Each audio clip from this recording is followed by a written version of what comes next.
يقدم قومه يوم القيامة فأوردهم النار وبئس الورد المورود وأتبعوا في هذه لعنة ويوم القيامة بئس الرفد المرفود۔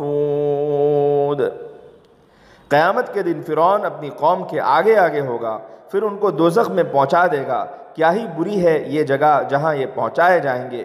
ان کے پیچھے اس دنیا میں بھی اور قیامت کے دن کے لیے بھی لعنت لگا دی گئی ہے، اور کیا ہی برا انعام ان کو دیا گیا ہے۔ حضرت موسیٰ علیہ السلام اور ان کی قوم اور فرعون کی قوم کا واقعہ سورۃ الاعراف آیت نمبر 103 سے لے کر آیت نمبر 171 تک، نیز سورہ یونس میں آیت نمبر 75 سے آیت نمبر 93 تک پوری تفصیل کے ساتھ باتیں آ چکی ہے۔ یہاں پر بھی جو باتیں رہیں گی انشاءاللہ اس کو ذکر کیا جائے گا۔ یہ 2 آیت کریمہ جو آپ کے سامنے پڑھی گئی، اس کے اندر اللہ تعالیٰ نے فرما دیا کہ جس طرح فرعون کفر و تکذیب میں دنیا میں ان کا امام تھا، قیامت کے دن بھی ان کی رسوائیوں اور ان کے گناہوں کی وجہ سے وہ امام کی حیثیت پر رہے گا۔ جو لوگ دنیا میں اس کی اندھی تقلید کر رہے تھے وہ اس کے پیچھے پیچھے آخری منزل یعنی جہنم تک جائیں گے۔ یہی وہ گھاٹ ہے جہاں ٹھنڈے پانی کی جگہ بسم کر دینے والی آگ انہیں ملے گی، یعنی جہنم کے اندر وہ دھتکارے جائیں گے اور ڈھکیل دیے جائیں گے۔ اور رہتی دنیا تک لوگ فرعون اور فرعونیوں پر لعنت بھیجتے رہیں گے۔ پھر قیامت میں ملائکہ کے ساتھ وہ ساری مخلوقات جن کو اللہ تعالیٰ ان پر لعنت بھیجنے کے لیے مکلف کریں گے، ان سب کی طرف سے ان کے اوپر لعنت پڑے گی۔ غرض لعنت کا سلسلہ لگاتار ان کے ساتھ چلتا رہے گا۔ گویا یہ انعام ہے جو ان کے کارناموں پر دیا گیا، ان کے کرتوتوں پر دیا گیا۔ یہ انعام کا لفظ یہ ان کی رسوائی کو بتلا رہا ہے، اور یہ ایک تشبیہ کے لیے استعمال کیا گیا ہے جس کے اندر ذلت کا پتہ ملتا ہے۔ ذَلِكَ مِنْ أَنْبَاءِ الْقُرَىٰ نَقُصُّهُ عَلَيْكَ ذَلِكَ مِنْ أَنْبَاءِ الْقُرَىٰ نَقُصُّهُ عَلَيْكَ مِنْهَا قَائِمٌ وَحَصِيدٌ۔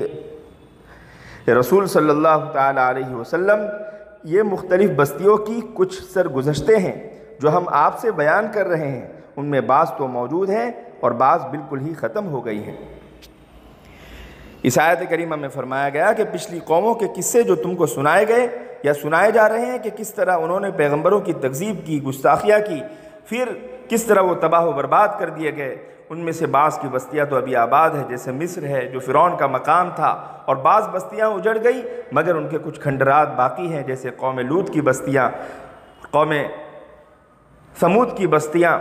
بعض کا نشان صفحہ ہستی پر بالکل بھی باقی نہ رہا، نہ ان کے کھنڈرات موجود ہیں، نہ ان کے کچھ آثار موجود ہیں۔ وَمَا ظَلَمْنَاهُمْ وَلَكِنْ ظَلَمُوا أَنفُسَهُمْ فَمَا أَغْنَتْ عَنْهُمْ آلِهَتُهُمُ الَّتِي يَدْعُونَ مِن دُونِ اللَّهِ مِن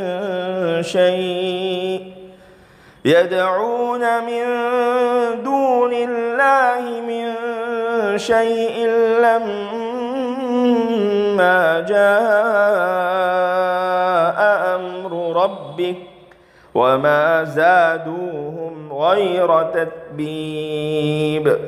ان پر ہم نے ظلم نہیں کیا بلکہ خود انہوں نے اپنے آپ پر ظلم کیا ہے۔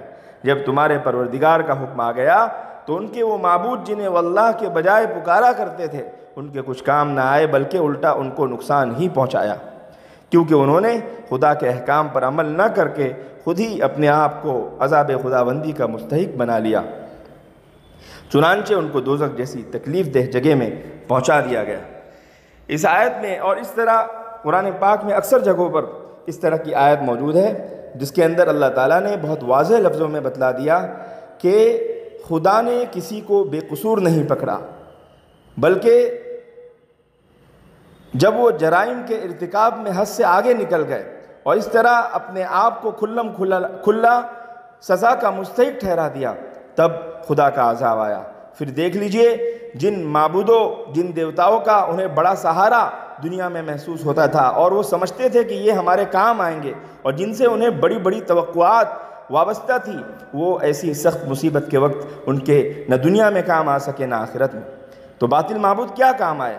الٹے ہلاکت کا سبب بن گئے۔ جب انہیں نفع و ضرر کا، نفع نقصان کا مالک سمجھا، امیدیں قائم کی، چڑھاوے چڑھائے، تعظیم کی، تو یہ روز بروز ان کا معاملہ بڑھتا ہی چلا گیا۔ آخر نتیجہ کیا نکلا کہ آج انہیں جہنم کا منہ دیکھنا پڑا، قیامت کی رسوائی دیکھنی پڑی، اور تکذیب انبیاء وغیرہ کے جو کالے کرتوت انہوں نے کیے اس کا عذاب انہیں چکھنا پڑا، شرک و بت پرستی کی بنیاد پر انہیں مزید عذاب سے دوچار ہونا پڑا۔ تو یہ ظلم انہوں نے خود کیا، اپنی ہستی کو انہوں نے برباد کیا، اللہ تعالیٰ کے احکامات کو انہوں نے توڑا، تب جا کر اللہ تعالیٰ نے یہ سارے عذاب کے معاملات ان کے ساتھ رکھے، ورنہ اللہ نے تو کسی پر ظلم نہیں کیا۔